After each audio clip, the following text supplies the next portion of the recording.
Hello dear student, मैं हूँ आसिफ और आज के इस वीडियो ट्यूटोरियल में हम बात करेंगे डिप्लोमा के 4th सेमेस्टर के में जो पेपर है एनर्जी कंजर्वेशन के बारे में। तो आज का ये हमारा पहला टॉपिक है, पहला लेक्चर है। तो आज के हम एनर्जी कंजर्वेशन के इंट्रोडक्शन के बारे में बेसिकली कुछ बेसिक इन्फॉर्मेशन जानने की कोशिश करेंगे। तो बात करते हैं सबसे पहले एनर्जी कंजर्वेशन। एनर्जी कंजर्वेशन होता क्या है? हिंदी में इसको बोलते हैं ऊर्जा संरक्षण। ऊर्जा संरक्षण बेसिकली आज की के दौर में एनर्जी को, अगर सिंपली बात करें तो एनर्जी को सेविंग करने के जो तरीके हो सकते हैं उन्हीं को एनर्जी कंजर्वेशन कहते हैं। जैसे कि हम यह सभी जानते हैं कि जो एनर्जी के मोस्ट ऑफ दी जो रिसोर्सेज हैं वो कैसे हैं, वो लिमिटेड है, सीमित मात्रा में है, वो एक न एक दिन ख़त्म हो जाएंगे। तो हमने क्या करना है, हमने एक सस्टेनेबल डेवलपमेंट की तरफ इसको लेके जाना है, जिसमें हम क्या कर सकते हैं, एक तो एनर्जी की इफ़िशियंसी बढ़ा सकते हैं, जिससे एनर्जी का जो कंजप्शन है वो कम हो जाएगा। या फिर ये कर सकते हैं कि उसका यूज़ थोड़ा कम कर दें, हम अमाउंट में कम यूज़ अमाउंट में करें।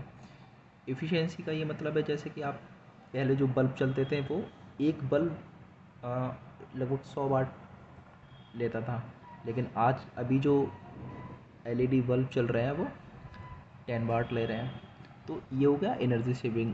वही बल्ब 100 वाट ले रहा था पहले, अब एक 10 वाट ले रहा है, तो कितना है, उससे 10% कम एनर्जी ले रहा है। ये हो गया एनर्जी इफ़िशियंसी का कॉन्सेप्ट। ऐसे भी उसको यूज़ किया जा सकता है एनर्जी कंजर्वेशन के तौर पर। और एक ये हो सकता है कि हम एनर्जी के जो हम यूज़ कर रहे हैं, कंजम्पशन उसका एनर्जिकल हो रहा है जो, उसको अमाउंट को कम कर दें। तो हमने इसके सब्जेक्ट के बारे में जाना कि ये सब्जेक्ट किस बारे में रहेगा।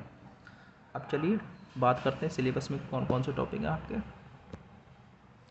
तो पहला टॉपिक है क्लासिफिकेशन ऑफ एनर्जी, कि एनर्जी के जो रिसोर्सेस हैं उनको कितने कितने हिस्सों में बांटा जा सकता है। तो देखें, इसमें पहला है प्राइमरी, इसमें है primary, secondary, commercial, non commercial, renewal and non renewal. चलिए अब 1 बाय 1 सबको डिस्कस करते हैं। प्राइमरी या जो एनर्जी रिसोर्सेज हैं उनका मतलब है कि जो हमें जो रिसोर्सेज हैं वो डायरेक्टली यूज़ हो सकते हैं। जैसे कि वुड, इसमें वुड हो सकता है, और इसमें कोयला भी हो सकता है। कोयले को हम सीधे निकाल के उसको जला सकते हैं और उससे एनर्जी हासिल कर सकते हैं। ऐसे ही जो वुड है उसका भी हम यूज़ डायरेक्टली कर सकते हैं। इसके यूज़ करने के लिए किसी फर्दर प्रोसेस की ज़रूरत नहीं है।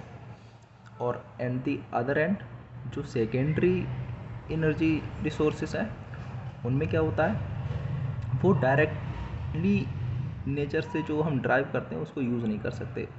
उनके यूज़ करने के लिए हमें फर्दर कुछ ना कुछ प्रोसेस के बाद, चाहे उसको एक्सट्रैक्ट करने के बाद उसको यूज़ किया जा सकता है। जैसे हम पेट्रोलियम यूज़ कर सकते हैं, पेट्रोल तो आप जानते होंगे सारे। तो पेट्रोलियम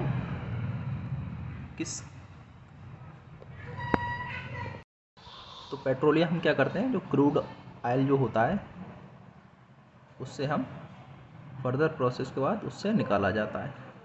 तो ये हो गया प्राइमरी, क्या हो गया, जो डायरेक्ट यूज़ कर सकते हैं। सेकेंडरी, जिनको डायरेक्टली यूज़ नहीं किया जा सकता है, इनके यूज़ करने के लिए हमें किसी न किसी प्रोसेस से गुज़रना पड़ता है। और नेक्स्ट क्लासिफिकेशन ये है कि एक हो गया कमर्शियल और हो गया नॉन कमर्शियल। कमर्शियल में आपका ये हो जाएगा जी, जो हम इकोनॉमिकली जो इन्वॉल्व रहता है, मेन ख़रीदो फ़रोख्त जिसकी हो सकती है, जैसे कि पेट्रोल हो गया, ये कमर्शियल यूज़ होता है। नॉन कमर्शियल में हम जैसे सोलर एनर्जी और बायोमास एनर्जी को भी शामिल कर सकते हैं। एंड और फर्दर क्लासिफिकेशन है हमारा, हाँ, ये हो गया नॉन रिन्यूअल और रिन्यूअल। रिन्यूअल का मतलब है कि वो ऐसे रिसोर्सेस एनर्जी के जो बहुत लंबे समय तक रहने वाले हैं। लंबे समय तक मतलब ऑलमोस्ट सदियों सदियों तक, नस्लों तक रहने वाले हैं। तो जैसे कि जो हमें जो सूरज से रोशनी जो प्राप्त होती है, उसको हम कन्वर्ट करते हैं सोलर पैनल के थ्रू। तो हम जानते हैं कि सूरज तो कई हज़ार सालों से, कई मिलियन ईयर से है और हमें लगातार एनर्जी देता आ रहा है। और ऐसे ही विंड भी सेम रिन्यूएबल एनर्जी का सोर्स है, जो हमेशा रहने वाली है। हमेशा तो नहीं, खैर कभी ना कभी तो दुनिया ख़त्म हो जाएगी बहरहाल, लेकिन मिलियंस ऑफ ईयर्स से ये सारे जो रिसोर्सेस हैं हमें, ऐसे ही पानी, हाइड्रो पावर हो गया, पानी के भी काफ़ी इनफ अमाउंट में रिसोर्सेज हैं हमारे। और इसके बरक्स हम बात करें नॉन रिन्यूएबल एनर्जी की, तो ये वो रिसोर्सेज हैं जो हमें एक सर्टेन अमाउंट में हमारे पास अवेलेबल हैं। जैसे कि पेट्रोलियम हो गया। पेट्रोलियम आप जानते हैं कि दुनिया के किसी मतलब कुछ ही हिस्सों में निकलता है। इंडिया में तो काफ़ी कम है इसका अमाउंट। ऐसे ही कोल हो गया। तो ये हो गए जिनके एनर्जी रिसोर्स काफ़ी डेफिनेट है, काफ़ी सर्टेन है, एक निश्चित मात्रा में है। तो वो क्या कहलाएंगे?